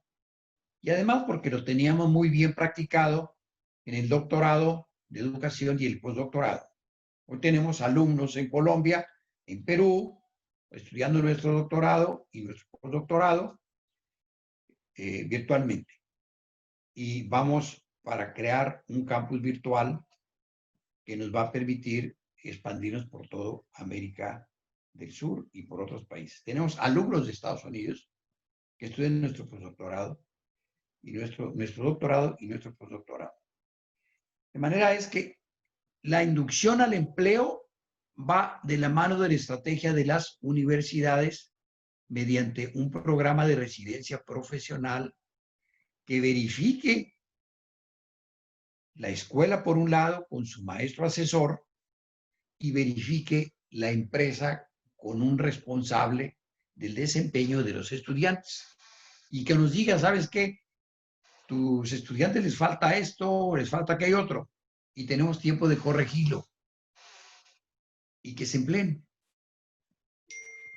Creo que así podríamos enfrentar el tema de la expansión de la matrícula, que sí considero que es fundamental y coincido con muchas cosas que dice Rodrigo, que los empleadores buscan más que nada habilidades. Por eso se crearon las universidades tecnológicas que son de nivel 4 y que han venido a incrementar la matrícula de educación superior. De hecho, lo fuerte del crecimiento de la matrícula de educación superior es a través de las universidades tecnológicas que son solo de nivel 4, de técnico superior universitario. No son de licenciatura. Yo creo que va a estar difícil para que podamos crecer rápidamente. Creo que se ha atendido fundamentalmente a la base de la sociedad con becas y apoyos y que eso tal vez es positivo, que hay compromisos de la iniciativa privada que acaban de firmar para hacer inversiones, que está reviviendo el proyecto de tren rápido de Querétaro a la Ciudad de México, que debe convocarse a la inversión extranjera sin limitantes, porque ese es el otro problema.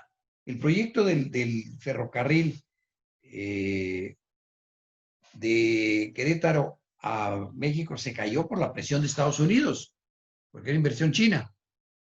Nosotros no debemos tener miedo a la inversión china, a la inversión de donde venga, que traigan dinero al país, que el país les dé confianza, que se va a portar con gallardía y que va a generar empleo. La clave es el empleo. Y la clave es ir terminando con esa faceta negativa del subempleo o de la economía informal que surge como parte de una teoría cuando se implantó todo este sistema, principalmente a partir de Salinas de Gortari, en el que se nos dijo, va a expulsarse del mercado laboral a mucha gente, pero luego cuando venga el desarrollo y va a refugiarse en el mercado informal, pero luego cuando se desarrolle la economía va a regresar al sector contractual. Pues no, nunca se desarrolló la economía y el mercado informal sigue creciendo y creciendo y creciendo y creciendo y creciendo en medio de una situación muy difícil, muy complicada. Entonces, yo creo que la clave es que el gobierno agarre el toro por los cuernos y busque inversiones de donde haya. Le dé facilidades a la iniciativa privada para invertir. Le dé facilidades para desarrollar. haga una apuesta verde. Urge que haga una apuesta verde el gobierno. Que se vaya por las nuevas energías. Baja California en particular, su desarrollo del estado, porque tenemos el estado con el mayor porcentaje de territorio sin electricidad, es a través de energías limpias. Tenemos el mejor sol del mundo en el Golfo de California. Tenemos las aguas, el oleaje más suave del mundo para producir energías. Y tenemos además los depósitos más cuantiosos de energía, ¿cómo le llaman? Energía como la de Cerro Prieto.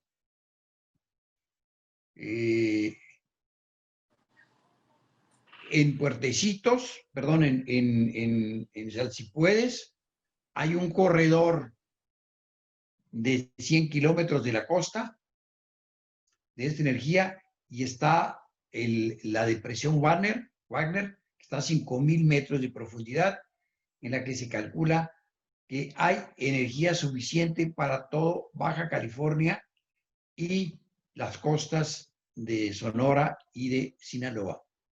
Hay muchas cosas que hacer.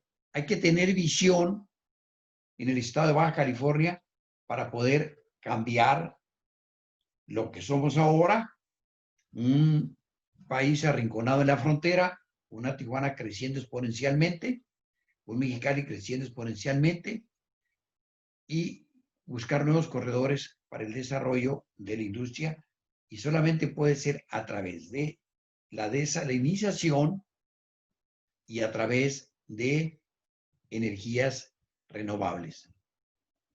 No vamos a tener oportunidad de crear de unirnos a la Red Nacional Eléctrica, porque estamos muy lejos. Tenemos que crear nuestra propia red y la clave son las energías renovables, con la inversión privada, con la inversión pública, con la inversión de todo mundo que quiera poner su lana y traerla al desarrollo de la región. Creo que ya me mandé, ¿verdad?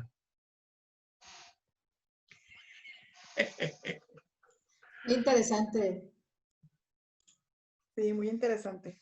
Con este mensaje de nuestro rector, el maestro Jesús Ruiz Barraza, se clausura este seminario. A nombre de la Universidad de Tijuana CUT, agradecemos su tiempo y la participación de nuestros invitados especiales en este espacio académico y de reflexión. Buen día para todas y todos. Muchas gracias. Muchas gracias, mucho gusto. Nos vemos. Gracias, gracias Rodrigo. Gracias.